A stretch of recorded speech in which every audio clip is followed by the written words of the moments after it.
Go ahead and call this meeting to order. If the representatives from HHS could come to the table, please.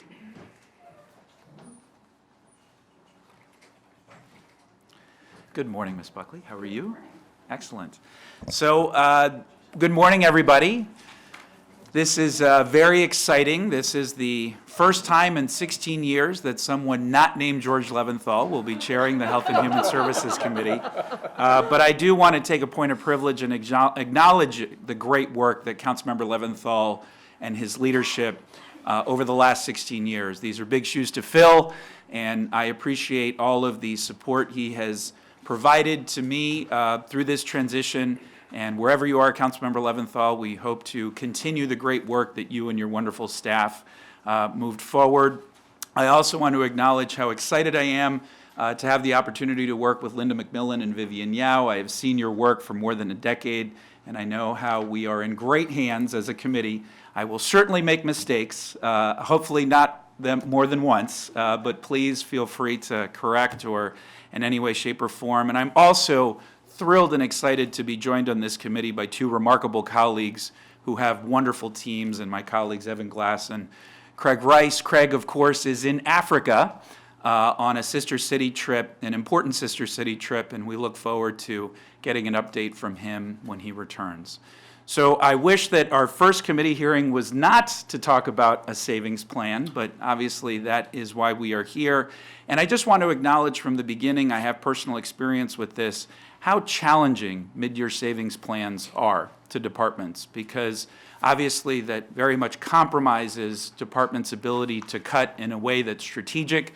It is not at all something that we look forward to, and I do hope moving forward with our new administration that we do everything possible to avoid having to have mid-year savings plans, because they are certainly not fun, but also not very practical or strategic for that matter. So with that, I'd like to ask the folks at the dais to introduce themselves, and then I will turn it over to Linda and Vivian to run us through the packet. But if you could introduce yourselves, and Ms. Buckley, if you want to make some opening comments, you're more than welcome to as well. Thank you. Victoria Buckland, I'm the Chief Operating Officer and Acting Director for the Department of Health and Human Services. And obviously, this is my first session in this role in front of council, and so I would echo this. Maybe wasn't the topic that I was hoping to have as my first session, but here we are. And the Department of Health and Human Services does amazing work, and we've tried very hard to make these kind of reductions as painless as it's possible for them to be. And so obviously we will talk about that further today. Great. Ms. Buckland? Rich Madalino with the Department of, with the Office of Management and Budget. I'm the director, and it's nice to be before you for the first time and to be on this side of the table for one of these presentations. And I'm sorry that the first time I get to talk to you is about a savings plan, and I recognize that moving forward as we prepare the budget for FY20, hopefully we will be able to structure it in a way that we don't wind up with a savings plan. But I think there are some interesting process issues about how the council and how the county is organized that's very different from the state, which creates this process, and that maybe we should have a conversation about how we might organize ourselves a little bit differently so that we don't go through this sort of process, if you're interested. That would be great. Thank you. So, and I'm joined by Josh Waters, who is the lead analyst for HHS issues in the Office of Management and Budget. Great. Welcome, Mr. Madalino and Mr. Waters. And while I'm here, if I can also say, I know Councilmember Glass was with us at the budget forum last night. OMB has rolled out a budget tool for anyone, any council member, any member of the public, to figure out how you would like to balance the budget in FY20. Right. So you can go through and make a variety of choices about where you would and would not spend money and how you would set the tax rates under current law. And you can only hit the submit button once the budget is balanced. Interesting. Just like the county executive. So, but anyone is welcome to you can pull out your laptops right now and figure out how you would like to balance the budget for FY20. That's great. Yep. Great tool. Thank you, Mr. Madalino. Great. Then why don't we go ahead and get started? Ms. McMillan and Ms. Yao. The HHS committee has before it today 6 items. 5 of them are in the Department of Health and Human Services, and 1 of them is in the Office of Human Rights. And so if you look at, I think, starting on page 2 of your memo, I did just want to give you a little background on the department budget, so you have a sense of the size of the HHS general fund portion of the budget, and that'll give you some context for what these reductions mean. HHS has both appropriation in the general fund, that's where a majority of it is, but they also have appropriation in the grant fund. In the case of a savings plan, we're looking at the general fund because that's where we need to make our adjustments.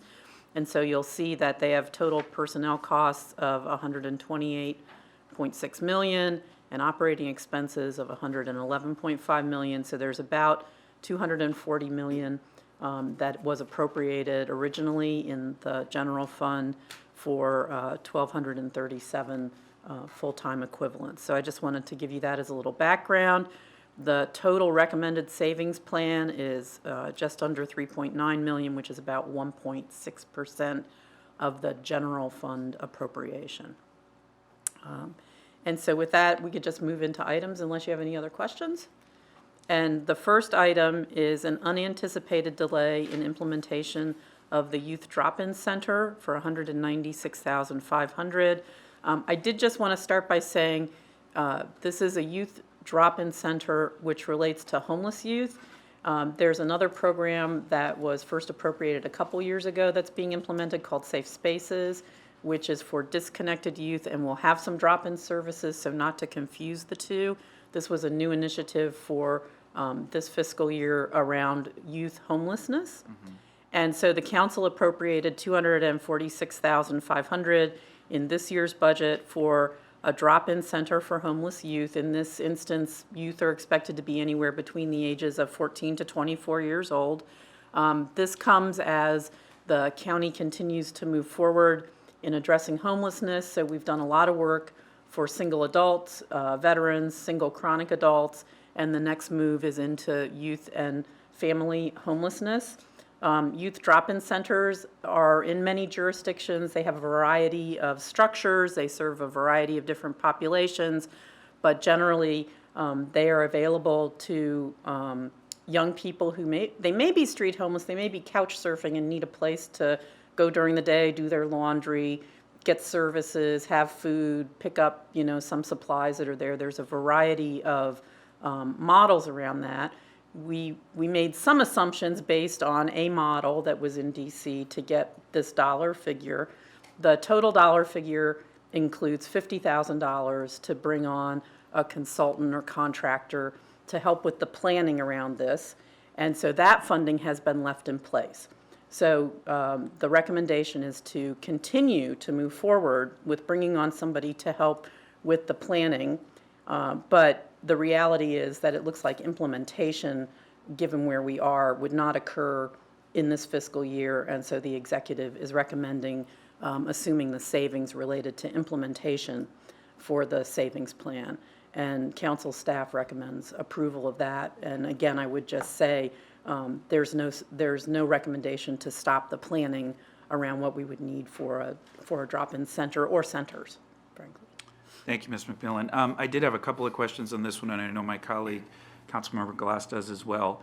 Why the delay? What's going on? It's just contracting delays. Contracting process has taken longer than we anticipated. And it is one that we do want those services. So we're not going to shortchange the planning process to just kind of bypass that step. And the contracting delays, is that a capacity issue? Is that an issue on the contracting side, or is that an issue on the county side? I will have to look into that further to get an exact answer, but my understanding is that it's kind of on both sides, that we have to get a scope of services, a complete scope of services, and then all of the negotiating and just normal contracting solicitation Right. process. Gotcha. And what assurances can you give us that and it's great news, and totally agree that this should not be zeroed out. This is a critically important program, but how close to July 1st can we get up and running? My anticipation is that we will have that planner in place and be working on that certainly by July 1. We won't know, depending upon how that planning process goes, I would anticipate it would be unlikely that we would start a center on July 1 because the planning process itself has to come to completion. Okay. Defer to my colleague, Glass, Councilmember. Well, let me just say, in my first comments as a member of this committee, how excited I am to serve with you and look forward to your leadership here and to work with everyone in the executive branch and the able staff to continue the good work that has been done here for many years. And so this particular issue, this item is of importance to me for a variety of reasons. One of which is my position on the council within this committee as the council lead for homelessness in vulnerable communities. And I appreciate, Ms. McMillan, you elaborating on this item and the fact that it doesn't conflict with the Safe Spaces program that's already in existence, because that was one of my questions. There's a need, a great need to help our youth, our disconnected youth, our homeless youth, and the synergy between those two is that nearly a majority of youth who are homeless are members of the LGBT community, which is personally really important to me, and we need to do right by them, and I see this as a down payment on making sure that they have the resources that they need in our community. And so I am appreciative that the executive left in money for the consultant. And so let me follow up on some of the questions that my colleague asked. Has an RFP been released to secure that consultant? In this particular case, an RFP, just given the dollar value, an RFP is not the mechanism that we would use. It's a different solicitation method. But yes, I believe that has been released. I believe it's in the process, if not released. Yeah. Okay. If it's not on the street yet, it's very, very close. Great. So I appreciate that, because as the new council and the new county executive are looking at providing more efficiency to our government systems, I wanted to see where we were in that process and whether it was something regarding the RFP or something within procurement that we need to work on. And so I appreciate you giving an update on that, and if you'll continue giving us updates on where that is, I would appreciate it. And in the same vein, I don't know who to direct the question to, but can you talk a little bit about what I see as the companion piece to this, the Safe Spaces program, where we are with that and a drop-in center? Because again, going towards the goal of having these safe spaces for our youth. If we are delaying this, I want to make sure that we're moving down the road in another capacity. Well, Safe Spaces is operating. So, as Linda said, do you want to? Yeah.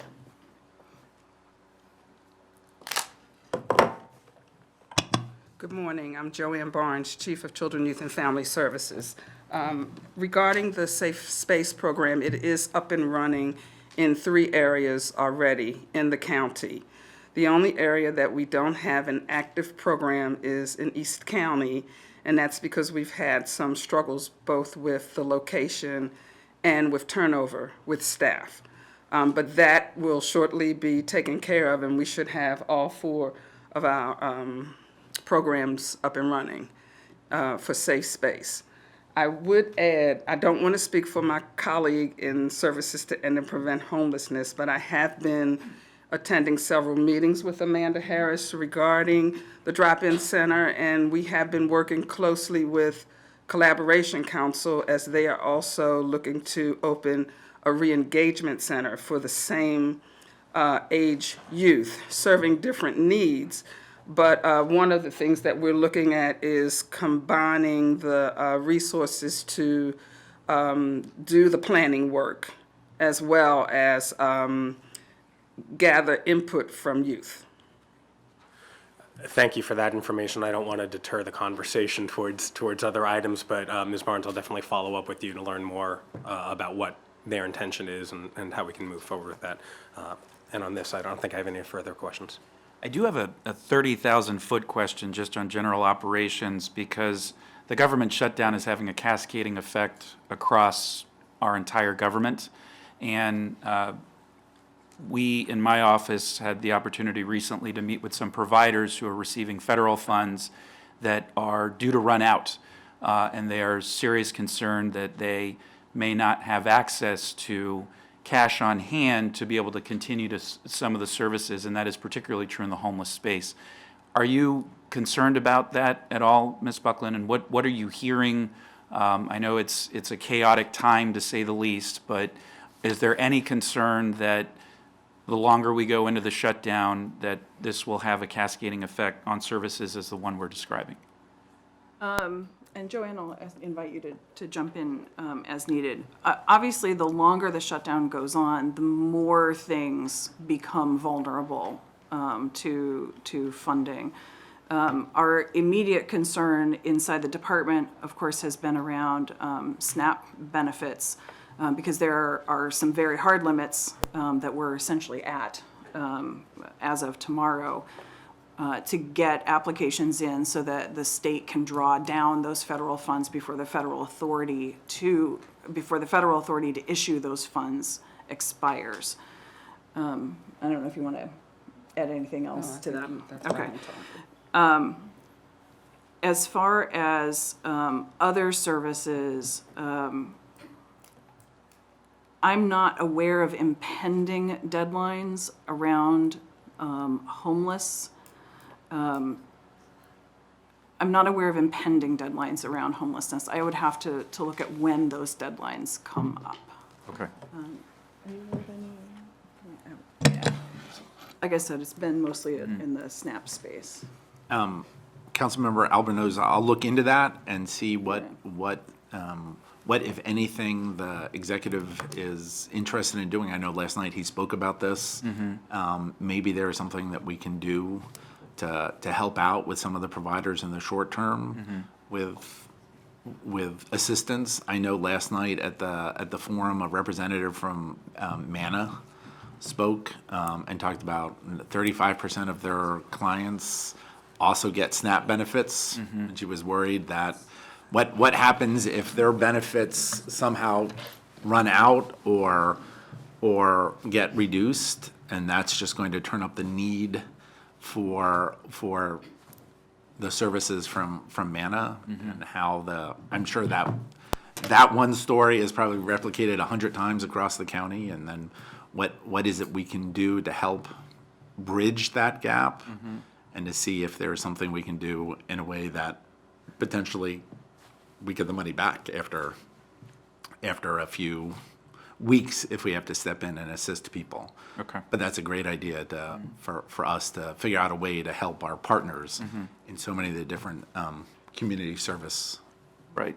entities. Hopefully it ends soon, but this may be clearly a to be continued as we assess the growing impact and need. And I haven't heard a hard deadline, but on the housing side, one of the concerns is whether HUD will continue to make its payments to landlords.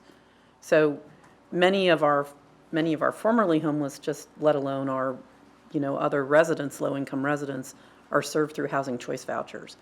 And so there is a concern. Like I say, I haven't read anything yet that there's like a hard decision on whether landlord payments would stop directly from HUD, but that is one area that nationwide is of great concern to people. Great. Okay. Thank you, Ms. McMillan.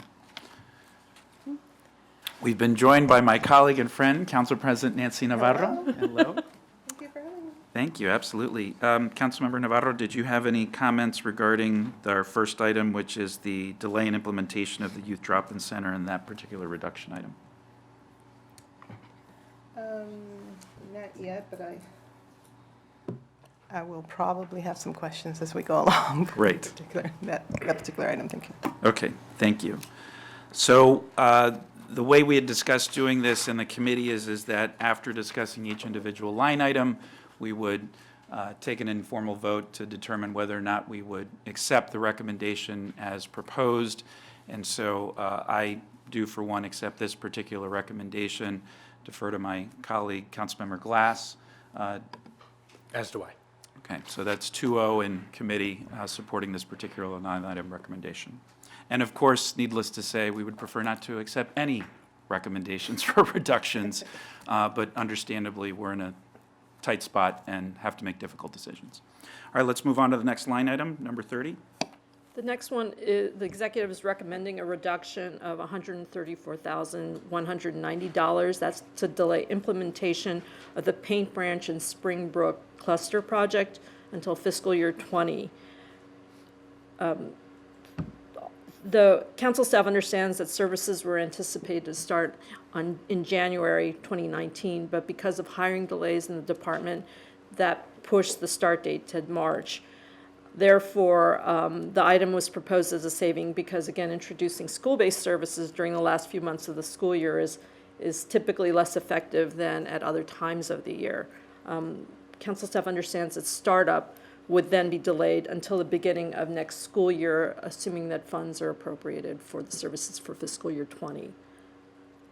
Council staff recommends or concurs with the executive and agrees that waiting until the start of the school year is the most effective way to implement the program. But if the committee is interested in having the department move forward, they would need to understand, when hiring can be completed and what the cost would be for the rest of the school, for the program through fiscal year '19. Okay, start with the same question. Why the delay, Ms. Buckland? What's going on here in terms of staff hiring? Is this a procedural issue? What's happening? Hiring overall across the department is slow. As I know you're aware, we have made choices to prioritize frontline workers like child welfare social workers and APS social workers and those kinds of positions, given that we've kind of got a limited amount of hiring that simply gets through that because of capacity issues. And so we've prioritized those kinds of services for hiring to make sure that we have full complements of or as full as we can get complements of staff in those areas. That has meant that this has lagged behind that. And that's simply, that's the choice that we made to prioritize those existing critical services. And have the positions been advertised? And is the hiring process ongoing currently? They've not been advertised yet. We have released them internally. So we go through a process internally of looking at all of our vacancies, prioritizing them, releasing them to begin the hiring process, because there are a number of steps that have to be taken before you can actually release a position in the new system. So those processes have started, but they haven't actually gotten to the point of actually releasing it as an advertisement yet. And have these programs been advertised to the community yet? Have we let the community know that, is there some anticipation that these programs are going to be started soon? And has there been any communication to that community to let them know there's a possibility they may not be? Yes, we have been in contact with the community primarily through the cluster advisory groups and the principals of the two schools that would be affected by this delay. They were looking forward to the program, but understood that because of the hiring delays, it would be delayed until March. They're now actively waiting to hear the final decision in terms of the savings plan, but they are aware that this is being presented. I see a question from my colleague, Council President Navarro. Thank you so much. So can you expand a little bit more on what you mean by capacity issues? I know that we have had these concerns in the past where, we go through budget, we make recommendations, the council makes the final approval, and then half a year goes by, we're under the impression that these programs are being implemented. The community is under the impression that this is coming, and then it turns out they didn't. And so when you say about capacity issues, what do you mean by that specifically? Is there a particular issue right now that has exacerbated that sort of ongoing challenge, would you say? And if so, then do you have any ideas as to how we can support the department to do this? And I will add that this is very critical. I mean, this particular department, in terms of the programs and the services that they provide, are not services that we can just kind of say, hey, let's wait another year, right? It's really important. I mean, the reason why we proposed it in the first place is because we have identified that there are some really, critical issues. So can you elaborate a little bit of what you mean about capacity issues too? Sure. So the hiring process, there are lots of steps in the hiring process. We have, as you know, there was a new system that was implemented for people to apply through. We've worked very closely with OHR, and OHR has been a very, very good partner with us to work through our own processes to try to streamline our own hiring processes, building out those qualifications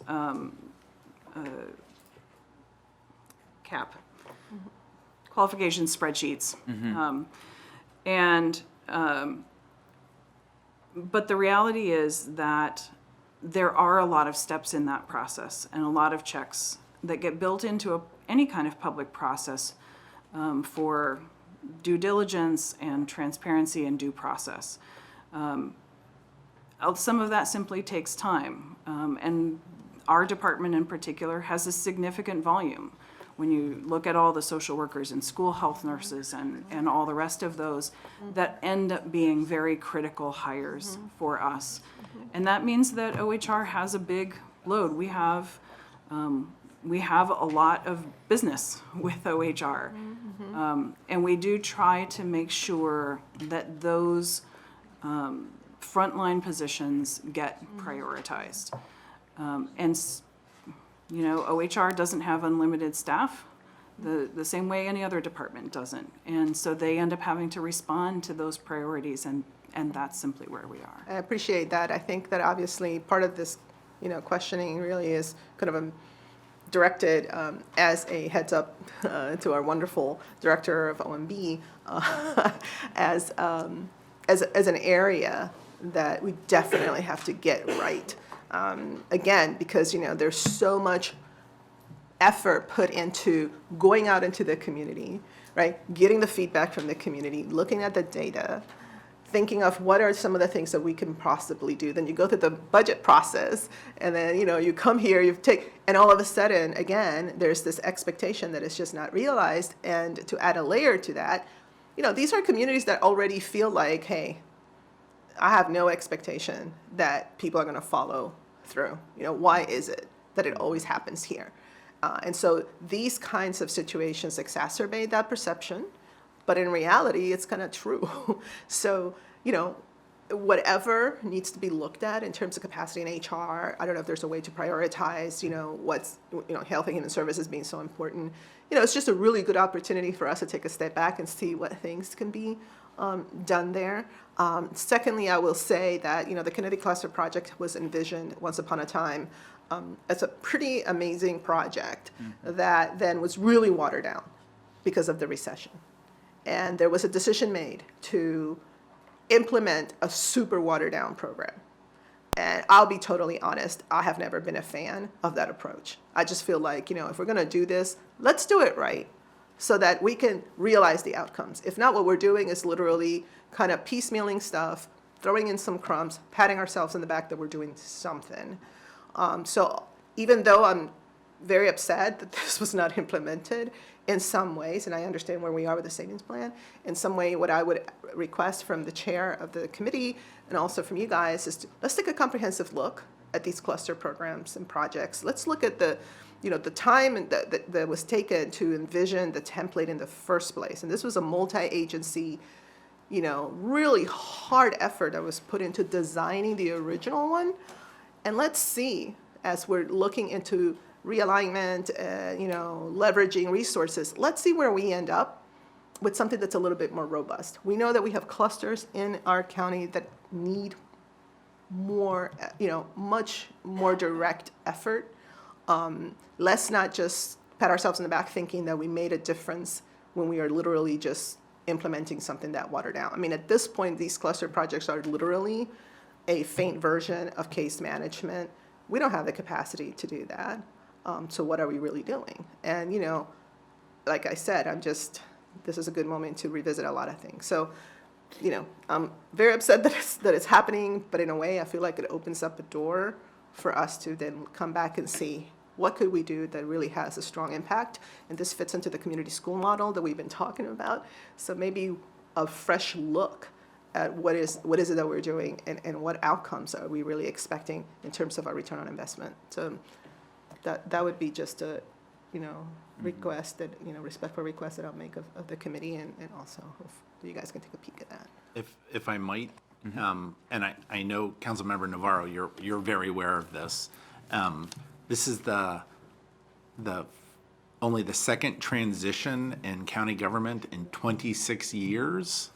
So we have been fortunate to have a great deal of stability, but there is a very interesting now moment of a transition, and that transition has been going on for several months. And, OHR, I know, has been, I think, particularly impacted by numerous departures as the new county executive and the new chief administrative officer look to change some of the direction of a variety of agencies.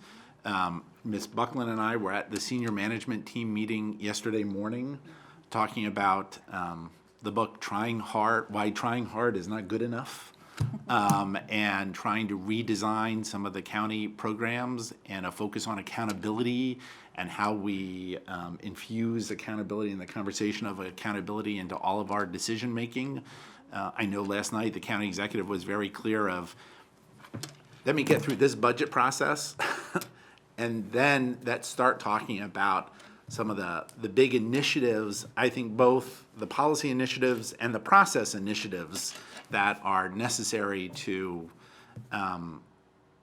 getting county government working in an effective and sustainable way, aimed at the needs that we find in the community today, as opposed to the community of 20 years ago or 50 years ago. I would note that my first opportunity to work in Montgomery County government more than 20 years ago, I was part of an effort to do a look at personnel regs and a refresh of personnel regs, and maybe every 20 years there's a need for revisiting this to get it moving more smoothly. But certainly I have heard plenty of comments, maybe you could even call them complaints, about how maybe OMB has been a hurdle in making decisions and filling positions and getting contracts out on the street. I'm sure Councilmember Albornoz has his own very firm opinion about OMB from maybe a different perspective, and OHR as well. And I think we need to make sure that we are being as helpful as possible to get things done. The county executive has also been very clear with us, and I think with all of you, that he expects a degree of collaboration between the two branches, so that maybe when there's an initiative you want, you have a clear understanding and set of expectations before it's even in the budget, how it's going to be implemented, and that we come to an agreement beforehand to make sure that if we've all agreed to doing something, it's going to happen. Recognizing there are always going to be speed bumps about the budget and revenues, but that we're all on the same page at the beginning so that we're not halfway through the year and having these sorts of conversations. No, and I do appreciate that, and I'm looking forward to that, because it really has to be a two-way street. I think that there are some initiatives, such as this one, where we have had, lots of debate about this, on this council, and of course, County Executive Elrich was part of that debate. And so as you were saying, I think now the good news is that, yes, we do have an opportunity to take a look and see what it is that we can tweak or not. And so I hope that we can offer some of that feedback as well. Because there is no doubt that there are a lot of things that were driven by the recession, and then were a lot of priorities that, had to be modified, et cetera. We now have a lot of things in place, and so how do we best leverage everything that we have in place to make the highest impact? And so in that sense, I think it's great, because you do have a lot of history already in terms of how we have analyzed these programs time and time and time again. And now the opportunity is, how do we, go ahead and move that forward? To the notion that, and I'm so sensitive to the fact that, man, you guys just got there, It is hard, because even though you just got there, it's very difficult to tell constituents, well, kind of wait another 6 months or wait another year, right? So we're all trying to work together, and I just want to say, I want us to be partners in that, to make this as seamless as possible. So with that, again, I understand that we are where we are, but just a heads up that we do really need to have these in-depth conversations about how we're implementing these programs and how can we align them with some other things to make them even more substantive. And would be in really important. every public and private meeting with the county executive, he has made it very clear to all of us that he expects the executive branch to be a partner with you and your staff in all of this work, and in an approach that he wants, that I think from his perspective was not what he experienced as a member of the council. It was sporadic. Yep. Yeah, thank you. Mr. Waters has something I know he wanted to add. Hi, Josh Waters, OMB. Just getting back to the question about the process for hiring positions, I'm sure the council knows that there's a position exemption and process for the agencies where they have to seek approval from OMB in order to fill a position. The one major exception to this is HHS. So recognizing the importance and the critical nature of the positions, OMB has given essentially a blanket exception for HHS to fill the positions as they see fit, with regards to the critical positions and how they can manage within their lapse target and their budget. And instead, HHS just has to submit periodic reports to OMB on the positions that they have released to fill. So HHS doesn't have to seek OMB's approval to fill positions. Right, which goes back to the question of, and, we already had the discussion, but something is happening that needs to be addressed in terms of capacity. So whether it's within, OHR or whether it's within HHS, there's no doubt that we need to address that as soon as possible. Thank you so much. So first of all, I agree with everything that Council President Navarro said, and I want to go back to that in just a second. But on the hiring process, I do have personal experience with this, and I can tell you what has happened organically over the last 6 years is those central office functions of human resources, technology services, even general services have been pushed out into departments that don't have the capacity to absorb that work. And so while, yes, there have been transitional changes that certainly affect the seamless nature by which we are able to hire positions, the practical reality is we have a system issue. And so as we're looking at difficult decisions moving forward in the savings plan for FY20 and beyond, I would urge the executive branch to hold the line and, if possible, enhance those central office, central administrative positions, because we will be impacted as a government, and it will start chipping away at our credibility if we continue to have delays in the implementation of much-needed programs. And this is Exhibit A of that, which I think is something that I hope that is a high priority moving forward within the first few months of the new administration. And as far as Council President Navarro's comments, I couldn't agree more. The Kennedy Cluster project started under Dr. Jerry Wiest. And Council President Navarro and I were involved in the initial conversations and the focus groups and the 18-month effort to get that project started with this grand vision to create a system-wide approach to addressing the needs of our youth and children and families across the entire county, but it happened to coincide with the most significant economic challenge we've had in our country since the Great Depression.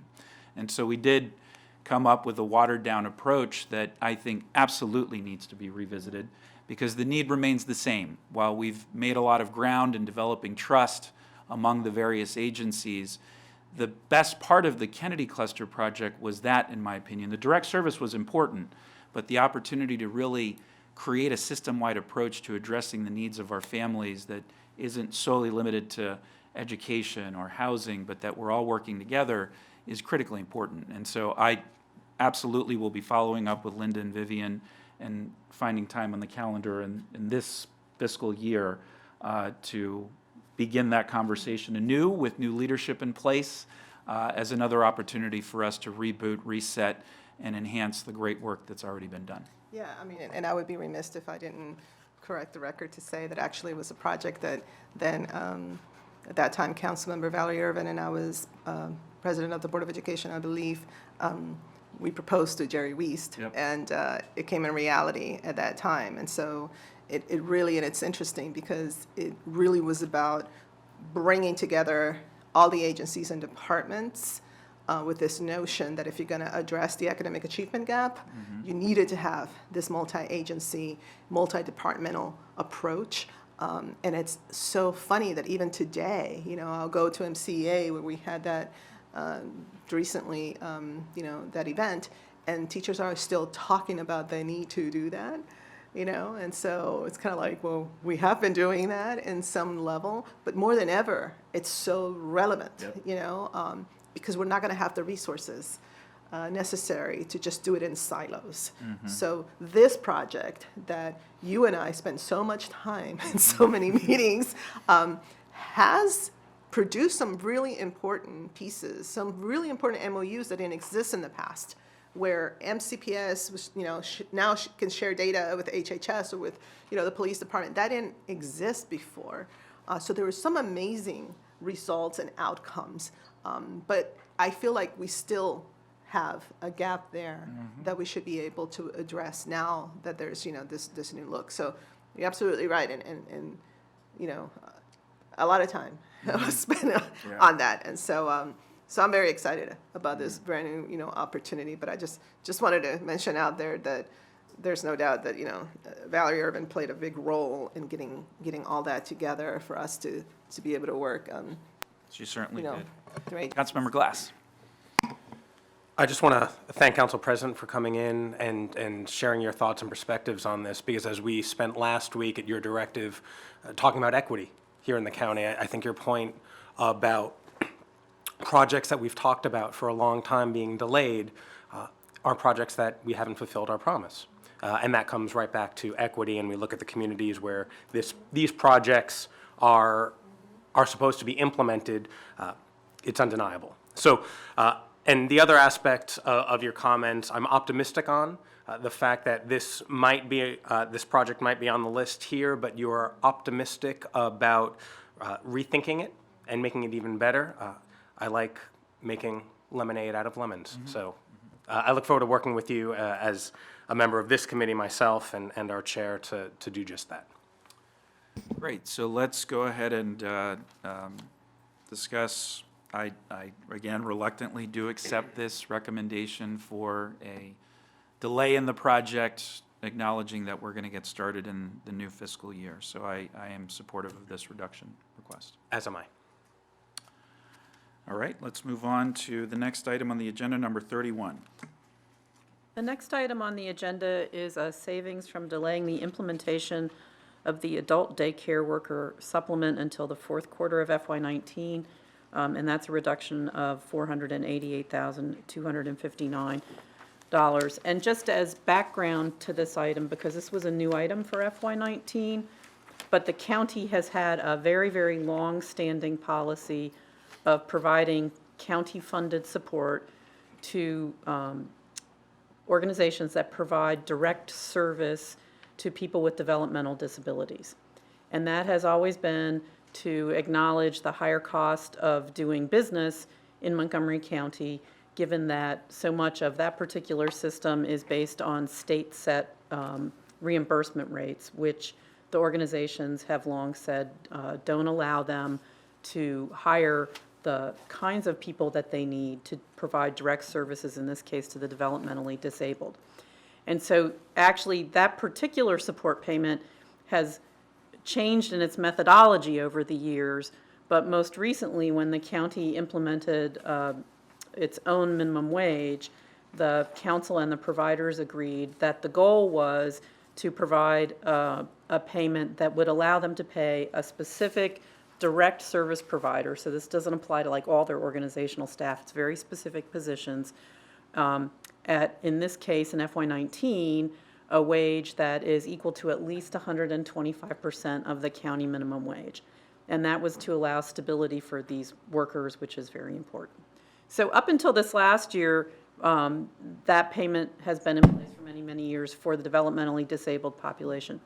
In this last year, the providers of adult medical daycare came to the executive and the council, and they argued that they too are having more struggles making ends meet because of the county minimum wage, because they too have a population that in part, not in total, they care for people who are where they're reimbursed either through a Medicaid rate or another rate reimbursement that doesn't take into account the differing cost in Montgomery County. And so the council approved funding that would not, it's not the same tie as the supplement for the developmentally disabled providers. I've included the language from the resolution in your packet. This is actually just was intended to be a support payment to those organizations around acknowledging the minimum wage, not setting a specific target above the minimum wage for certain workers. I'll just say at the time last spring, I shared with the then HHS committee that I had significant concerns about taking on another locally funded support payment for a very important group. No doubt, medical day providers provide very important service, but we also have other service providers that are tied to Medicaid or to other rates that are set by the state or by the federal government. And so a concern about how this too would grow, and did we have the fiscal capacity to take on another locally funded support payment that would grow. The council approved the money. The department has been working to set up the specific mechanism for how these funds would be allocated to eligible organizations, but they have not executed contracts with the organizations yet to disperse any payments. And so the executive is recommending waiting and only doing a fourth quarter payment out of the amount, which is how they get the savings of the $488,000 out of the total $651,000 that was appropriated. I actually am asking the committee to consider again whether in the context of this savings plan, since these contracts have not been executed, whether it may be wise in FY19 at the moment to just take a break for FY19 and come back and consider whether this is an appropriate payment for the county to undertake in the context of the FY20 budget.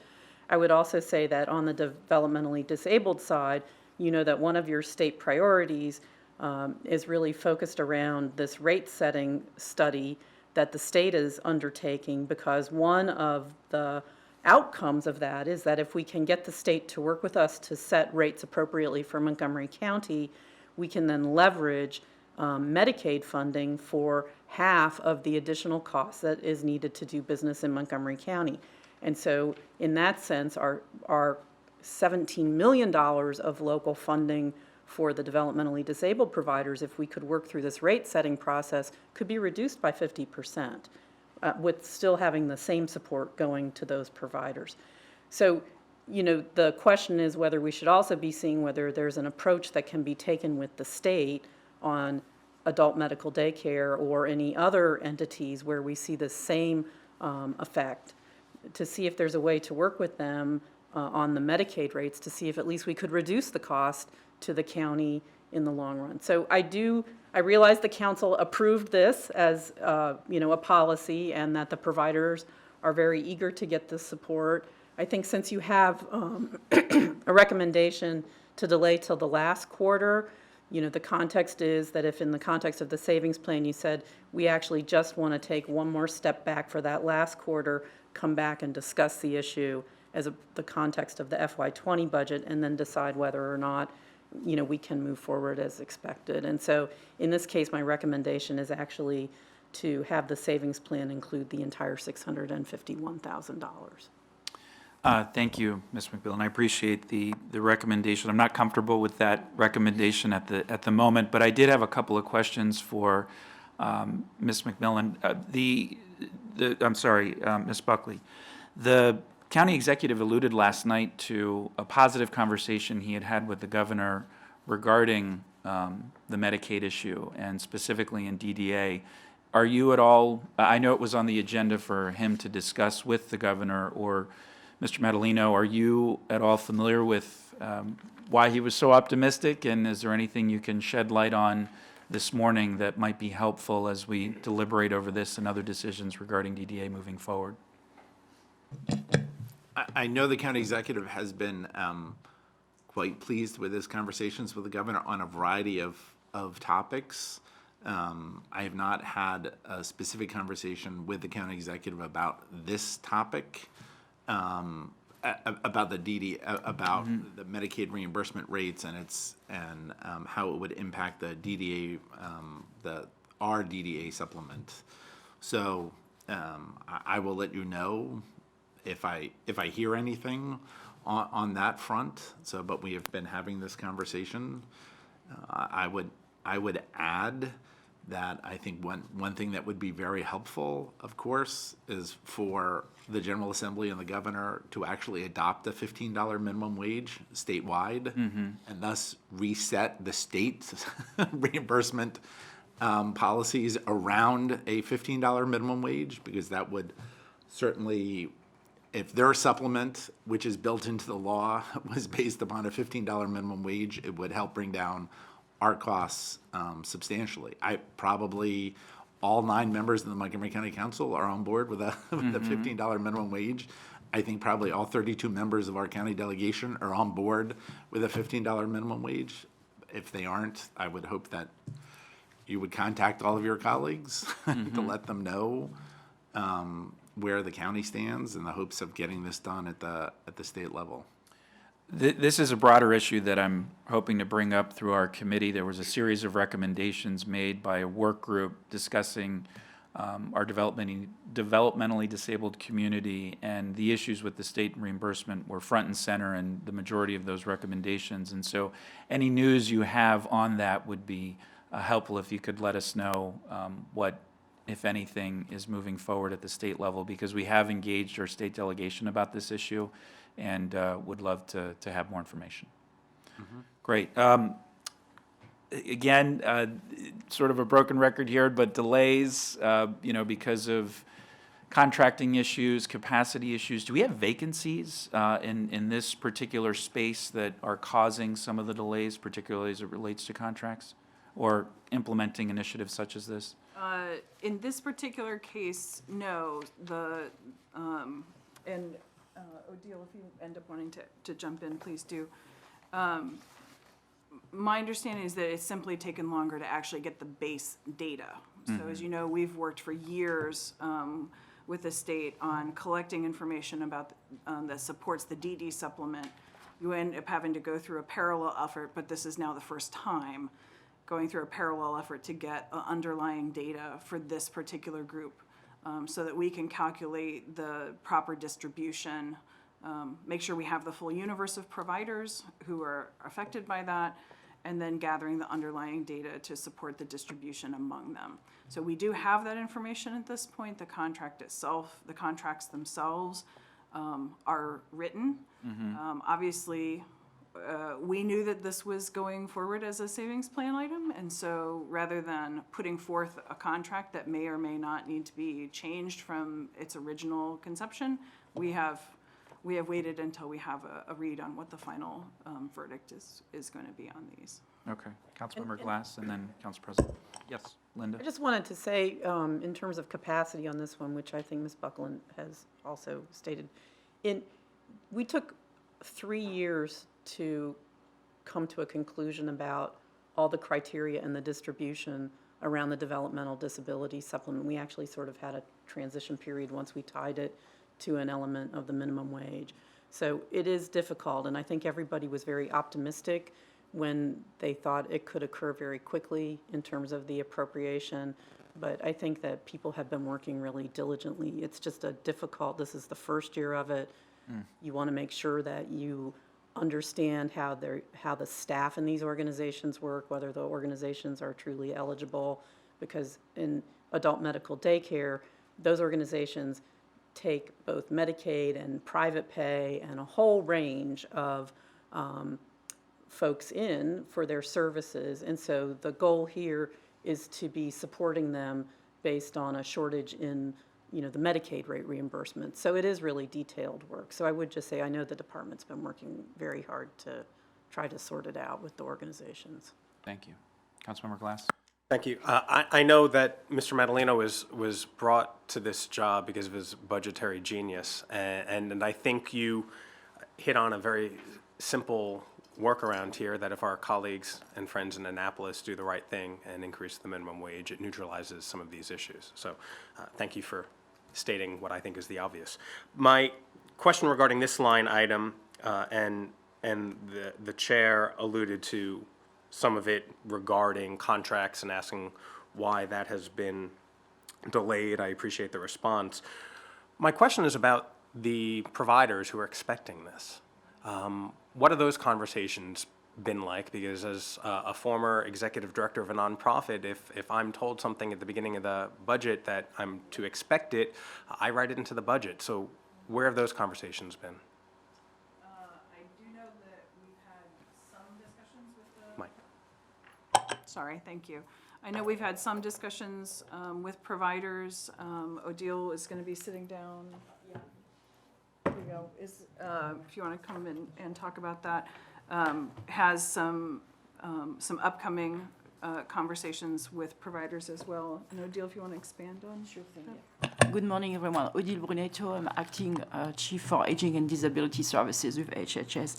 So the providers were very well organized last year when they came forward for this supplement, and the spokesperson for the providers is Dr. Alfshin Abedai, and he runs an organization called Loving Care, and he has contacted me last night and this morning, and he would like for me to call him right after this meeting to find out what happens. Obviously, on behalf of his colleagues in the business, they are very concerned about the discussion today.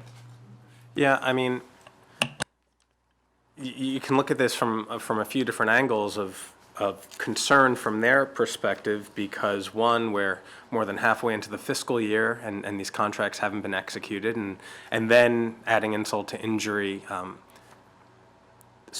severely reducing the amount that they probably wrote into their budget. And I'll share my concerns or thoughts with my chair in saying that I am uncomfortable following staff advice and removing this entirely, but I too, for whoever might be watching this hearing right now, want to have those conversations with the providers to see how they work this into their budget and how they can move forward. But understand, again, why the executive has written this into the budget savings plan. Council President Navarro? Thank you very much. First, I just want to observe and express my appreciation to the acting director and those of you who are in acting positions, because this is not easy. What you're trying to do at this point in time, it is a lot to ask without having a permanent director, et cetera. So I do appreciate everything that you are doing.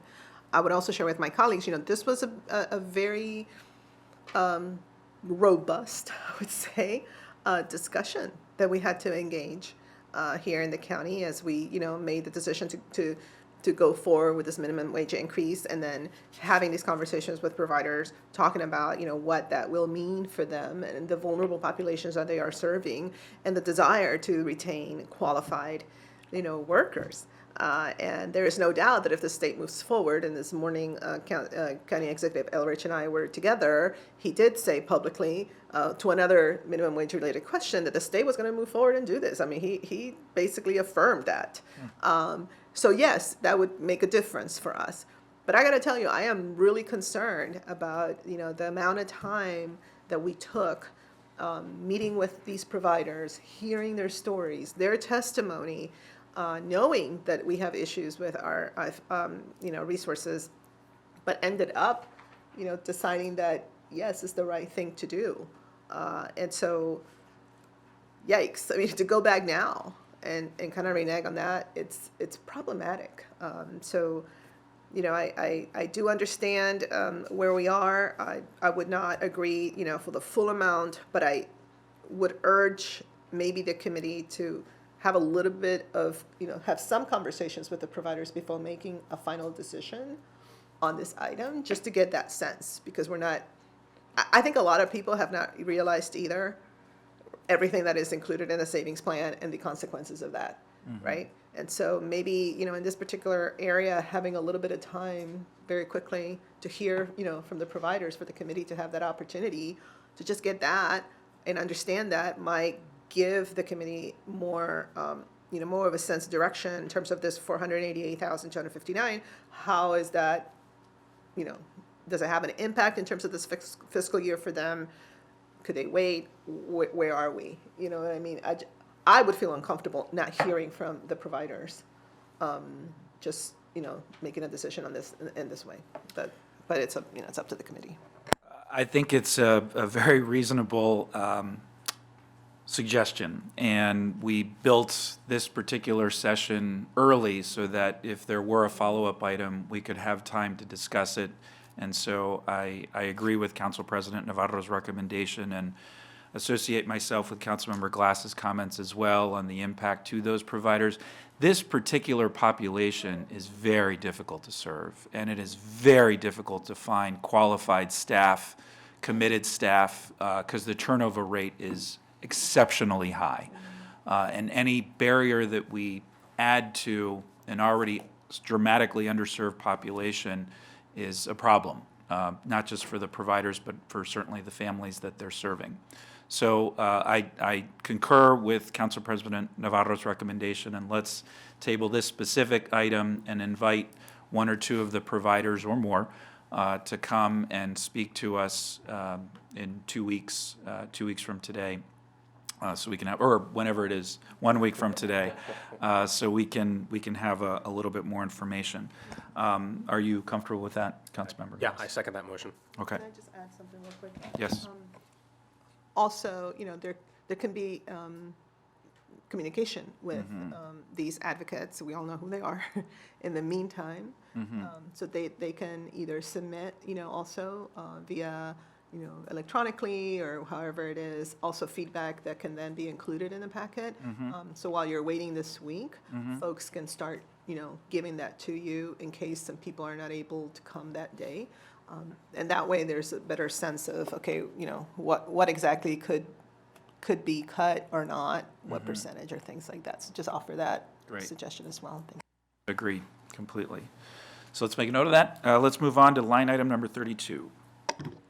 The executive is recommending a reduction of $1,972,211 from WPA subsidies from unanticipated unused funds resulting from changes to the state child care subsidy program. The county supports 2 different categories of subsidy participants. One is through our local WPA program. The other is a supplement to the state subsidy program, and that came about because when we updated our subsidy tables for WPA, it would have turned out that our WPA program would have provided higher reimbursements than the state program, and thus we wanted to make those individuals whole because they're required to participate in that program before seeking WPA. The budgets for the 2 programs are listed on the table on page 5 of your packet.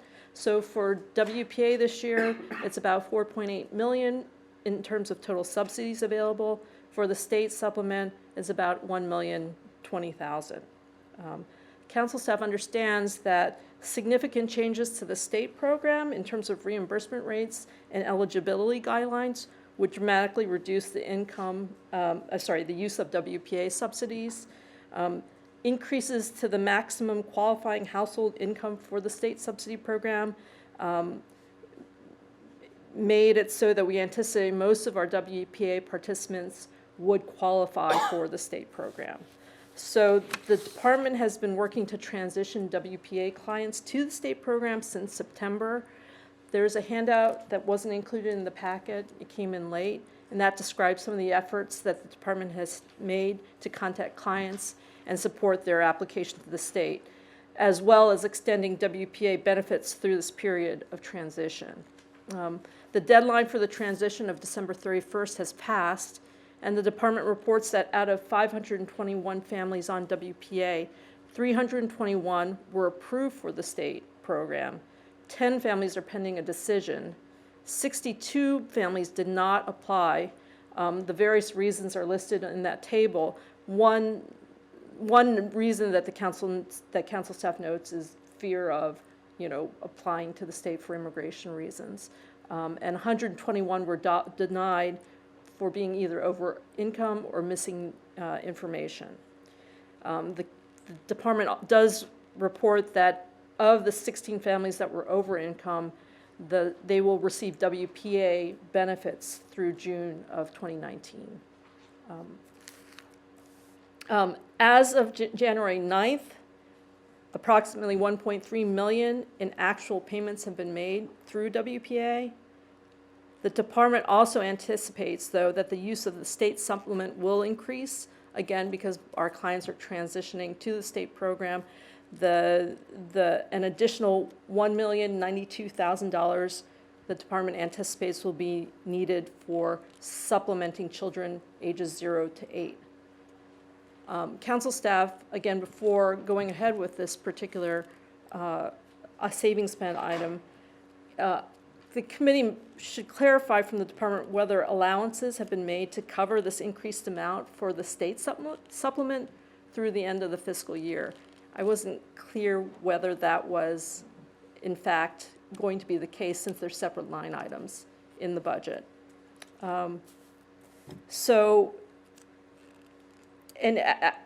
Having, I don't know if the department can speak to that right now.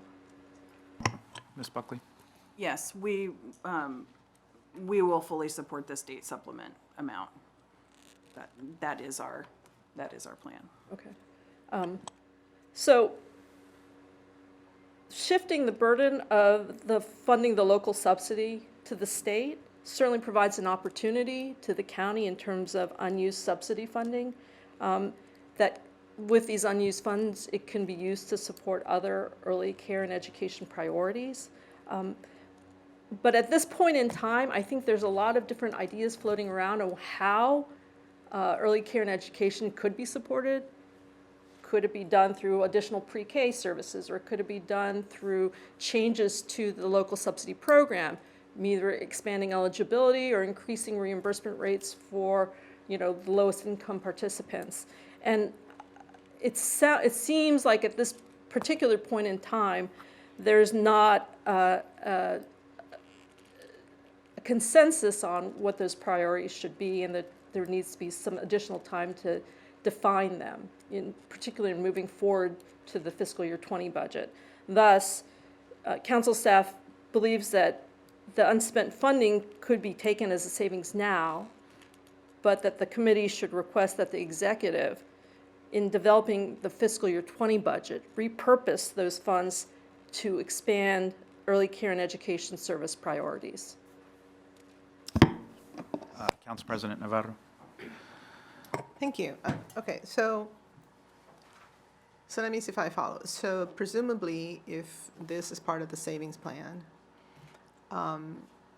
looking into next fiscal year, right? So unless we decide to add more money to WPA, I'm trying to understand your statement on going forward, it should be repurposed, because, what are we expecting going forward? So next fiscal year, have there been any projections on what perhaps we would save, or what is that contingent upon? What would that depend on?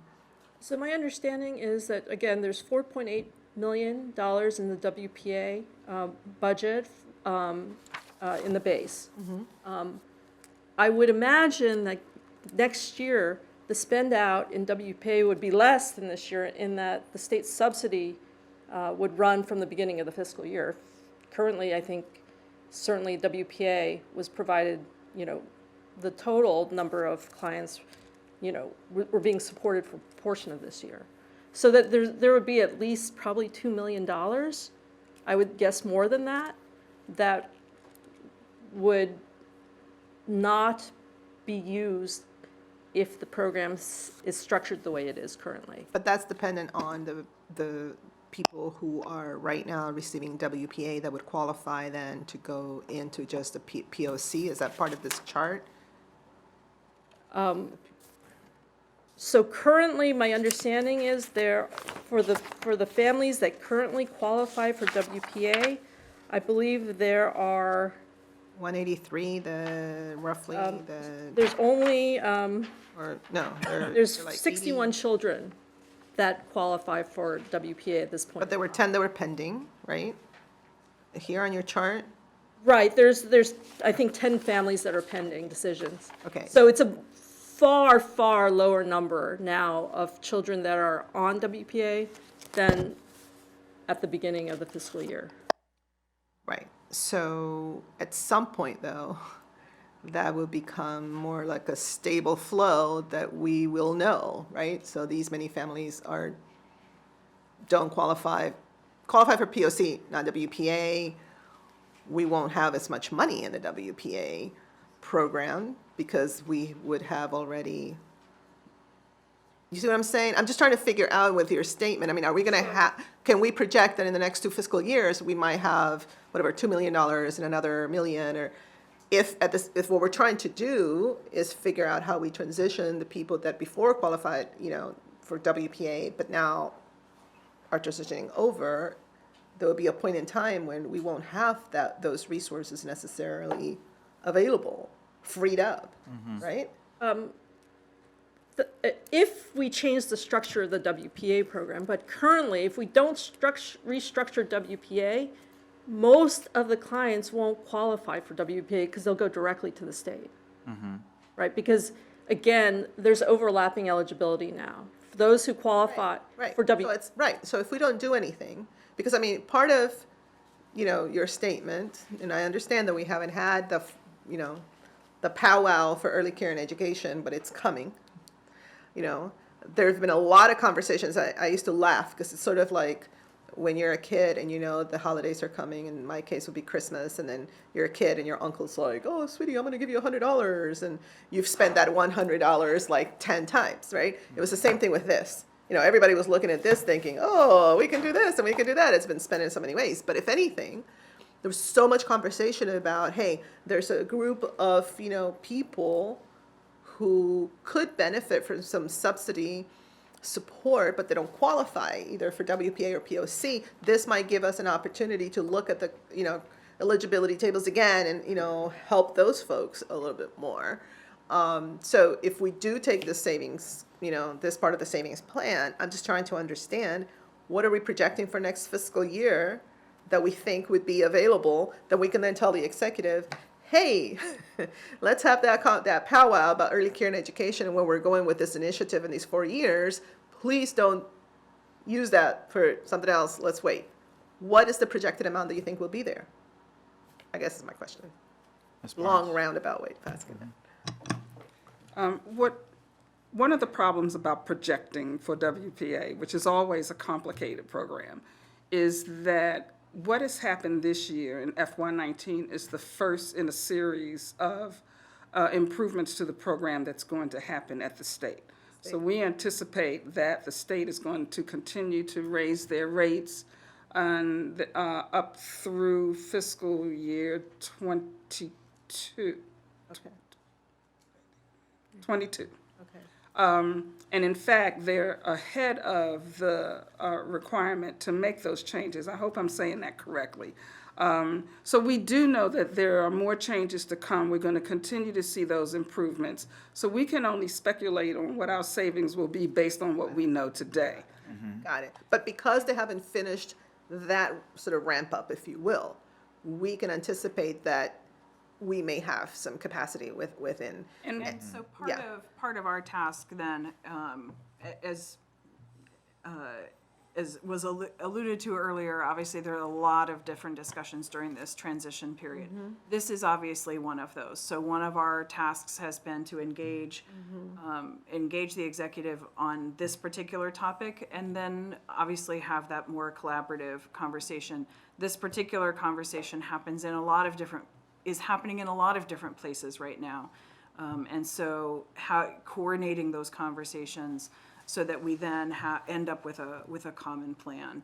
And there have been already preliminary conversations that I've had with the executive. I've shared some with my colleagues about convening, an early care and education sort of meeting, because I feel very strongly that we need to make an announcement of a 4-year action plan regarding early care and education starting this year with low-hanging fruit, right? That doesn't require a lot of additional funding, giving us some time to begin to build the capacity that we need, and then become a bit more ambitious and aggressive in year 2, 3, and 4. But if we don't have an action plan, there's just so much energy, which is wonderful, but we're going to be all over the place all over again. And so just to the committee, and this will be a conversation with the joint committee also, EC, the only thing I would want to signal is, to the extent possible, something like this in subsidies, let's think about those, families, young families, et cetera, who are still kind of like struggling to pay the very high cost of childcare. Let's think about them, because we're going to have to do a lot with the low income, children, and we cannot lose sight of those parents who may be working, both parents, but still can't afford it. I think this gives us some capacity to look at the eligibility, table, and maybe raise that a little bit more, so we can start to do, to provide some relief and support. Again, not just for the very low income, but folks who may be a little bit, up there, as we think through year 2, 3, and 4, what we can do. That would be my only, suggestion. I understand where we are today, but let's not lose this opportunity to use that for this bracket that has been very, vocal in how difficult it is to afford quality, early care and education in the county. And we ought to look at those kinds of resources for something like that.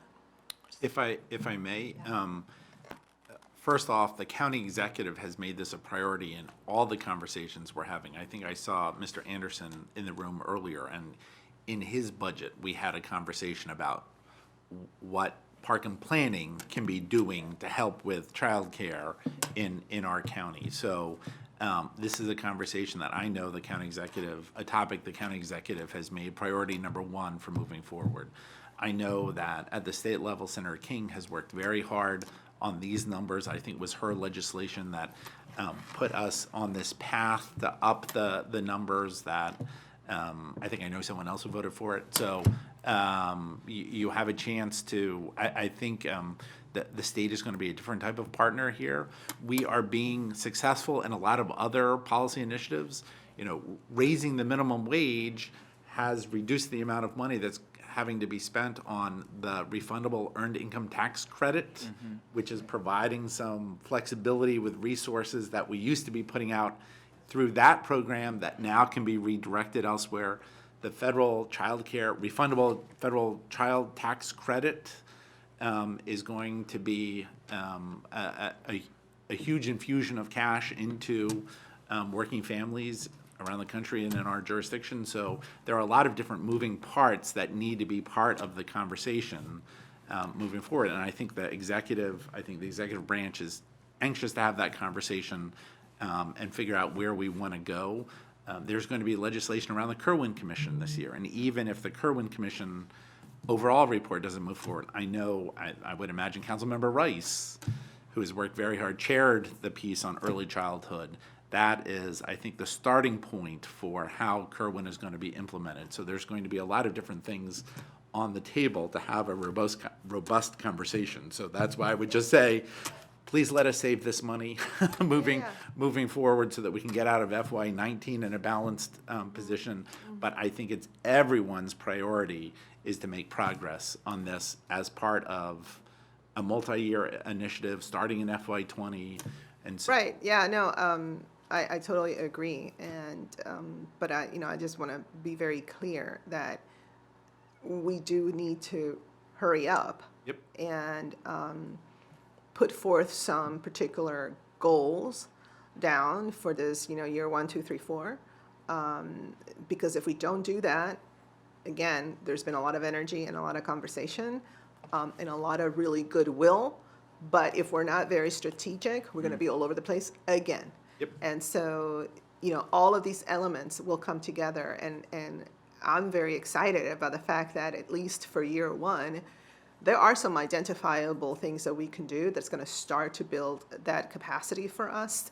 And then year 2, I think we can get super aggressive with, ramping this up.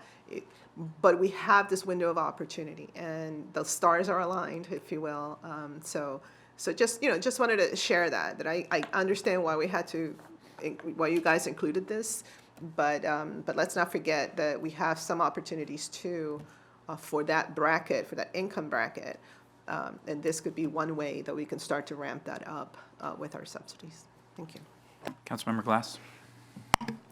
Thank you. I just want to get back to a basic question. Those individuals who have transitioned over from WPA to the state program, is their subsidy the same? Are they losing anything in that transition? We did an analysis as we were transferring, comparing the two tables, our new revised WPA tables and the state's new tables. They were very close. In many instances, we found that the state was actually paying more. But wherever the state program is paying less, we continue to supplement those families. So we're seeing WPA, we're seeing a shift more to being a supplement program to bring people up to the levels that we have established for Montgomery County. I appreciate that. I'd love to see some of that information as you're able to tabulate it even further, because at the core, I want to make sure that these people continue to receive the assistance that they need, and that it's not lost in the transition. But as the council president said, this, among all the conversations quite possibly the council is taking up, I think shows the most promise in that not only are we able to save $2 million through legitimate means, but identify pool of funding to be able to do something else with later on, and identified more savings for other priorities that I know the council and the county executive have. So there is a bright spot among us. I just want to highlight something you said, Ms. Buckley, that breaks me, and I know it to be true that there are families that are out there that are not accessing services that they can access for fear that it will impact their immigration status and for fear that it'll impact their family situation moving forward. I think that's part of a broader conversation we're going to need to have at some point later on down the line, sooner rather than later, because even in recreation, we had seen a dip and decline in the amount of people seeking financial assistance simply because they were concerned about putting their names out there in a way that may negatively impact their families. So, and I just want to say, I am so happy Council President Navarro is here, because it is incredibly helpful to have this context and background on these very important and complex issues that have a lot of history behind them. So thank you very much, Council President Navarro, for coming. So I think I support the recommendation for the reduction as currently set, but agree with Councilmember Navarro's comments regarding this being part of a broader education and a joint education HHS committee hearing as part of the bucket in discussing early childhood education. And I support the executive's recommendation. All right, let's move on to the final line item. Okay. And this next one takes you back to part of what you had in the first discussion, which is a $1.1 million addition to departmental lapse. Each year, HHS is a very large department. They have several $1 million of lapse that's built in just due to regular turnover. However, because of both the new HR system, HR capacity, they've projected that they're going to have another $1.1 million in lapse. I discussed this with the department. It's not about holding any positions vacant intentionally to accrue additional lapse. And I did just want to touch on one of the issues from the first part of the discussion, as the new HR system has to be implemented when people advertise for that class, there's like a lot of work the first time, but then, once you've done that work, the next time you have to advertise, you don't have to go through that work again. So I do think that for all of the departments, including the council offices, this first round of advertising under the new system takes a lot more time and a lot more work than it will when you have to subsequently advertise for the same position class. So hopefully this doesn't carry through into the next fiscal year of having this much of a slowdown. And that is not to discount just the general conversation, which the previous HHS committee also had about just administrative infrastructure on, without any kind of extraordinary circumstance, but just regular administrative infrastructure related to hiring and contracting and those kinds of administrative positions. But I did want to say there is sort of a unique situation going on now, and that the department had assured me that this is not occurring from holding any positions vacant. Just a comment here, going back to my systematic comment, we're losing good people who are waiting longer than they should to access these positions. And I have personally had that experience, and it's a big problem, and one that has to be a priority moving forward to address, and something I certainly, and I'm sure my colleagues will as well, be keeping our eyes on, because we are handcuffing our departments and making it even more difficult for them to be able to do their jobs. I'd also say that the new system that's been developed is not particularly user-friendly for the people applying for the jobs. And I know that we are likely losing people who are qualified and would make great team members to our local county government. And so I know there was a lot of time spent in looking at the software and system that we're currently using. I wouldn't give it a very high grade right now, and it is something that we need to look at. Yes, go ahead. I would say that OHR and bringing in a very strong OHR director is a huge priority for the county executive. I think we discussed yesterday that we're trying to do a national search to bring in someone for OHR. I think they're having an unusual amount of turnover, natural turnover at the top because of people retiring. So there is an opportunity right here. I recognize it. We're about to start the budget process, and we don't have an operating budget coordinator. So I do recognize there is a large challenge in getting through the human resources system, and that is a big priority. And I've had that conversation with Ms. Buckland and with a number of the other department heads. So Councilmember Navarro knows from her conversation, the Ed committee the other day with the libraries, there was an enormous amount of savings from the libraries because of lapse for the first half of the year. They're not holding anyone vacant, but it's been very hard to fill librarian positions. There are a bunch of reasons why, but part of it is there's seemingly a slowdown in the OHR system. So I agree wholeheartedly with you, and I know that's a priority moving forward. Great. I don't see any additional lights on this particular item, so I do vote to accept the lapse as presented for savings. Councilmember Glass? I'll accept the executive's item. All right, so we have one follow-up item then for a week from today, and one more item on the agenda. Yes. Yep, human rights lapse, public service. Yes. Yes, the Office of Human Rights, and the recommended savings is to continue to lapse public service intern position. We actually lapsed it at the start of the budget, and we're just extending it a little bit more. Point of privilege just to acknowledge the great work of our Office of Human Rights and know how important that is. But I know, just generally, I know Mr. Stowe is getting ready for Monday. That's a big... He apologized just before course. Helen came over. He apologized that he just cannot come. Of course. That's why Helen is here in his stead. Absolutely. So I don't have any comments on this particular item. Councilmember Glass, do you? No. So we can go ahead and vote to support that reduction as proposed. Thank you.